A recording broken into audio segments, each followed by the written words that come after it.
This is TWiT. Okay.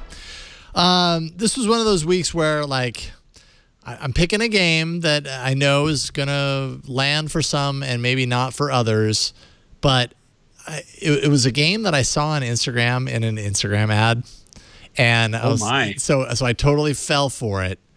But then I was like, oh, that kind of actually looks interesting. I'll check it out.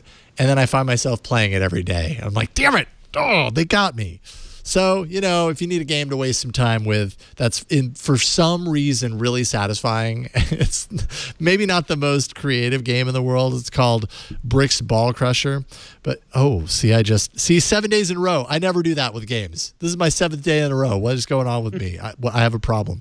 So the reason that this is such an addictive game for me right now is there's something really satisfying about how the ball popping system works here.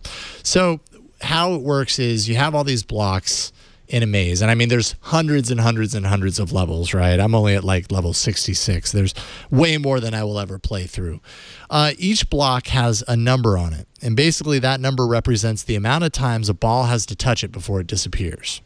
And you can see down here is a little ball that I can extend anywhere around here, kind of a, you know, familiar game mechanic that we've seen in a lot of mobile games. So you have this little guide, and the idea is that every play, those boxes will move down based on what is not removed. So if I shoot here, I'm going to turn up the volume too, because some of the sounds can be kind of fun.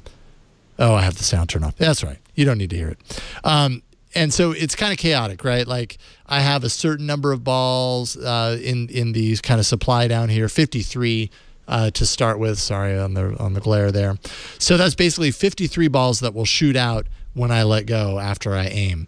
And you saw a number of them disappeared. So, you know, sometimes it's good to kind of get this sort of thing going on, because you get a lot of hits that way. It ends up hitting a lot of other boxes along the way.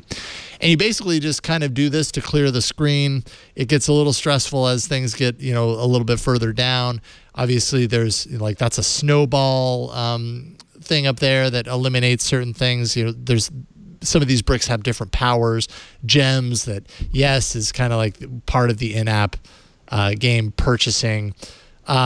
I did pay to remove ads on this, because if you don't, you get a decent amount of ads in this game. But it's free that way, so, you know, keep that in mind. And I think paying to remove the ads was something like $4.99. And so I don't have to look at ads in between every level, that sort of thing. But you get opportunities to, and I can't believe I'm putting it that way, you have an opportunity to get power-ups by watching an ad. So if you don't mind giving them more money by sacrificing your time, or maybe you need to go get a cup of water while the ad plays, hey, I wouldn't be offended with that. Whatever. But anyways, the game mechanic I just find like is addictive enough that I end up pulling the phone out and playing this when I'm kind of bored. And let's see here. Let's do here. Okay, so I'm doing a power up on this one. I can't remember which one it is, and it's not telling me what it is. Oh well, whatever. See, isn't that fun to look at? Yeah, that's what it's all about. Bricks Ball Crusher might not be for everyone, but again, like I said, I keep playing it and I don't know why. Please help me. I need help. Bricks Ball Crusher. That's my game.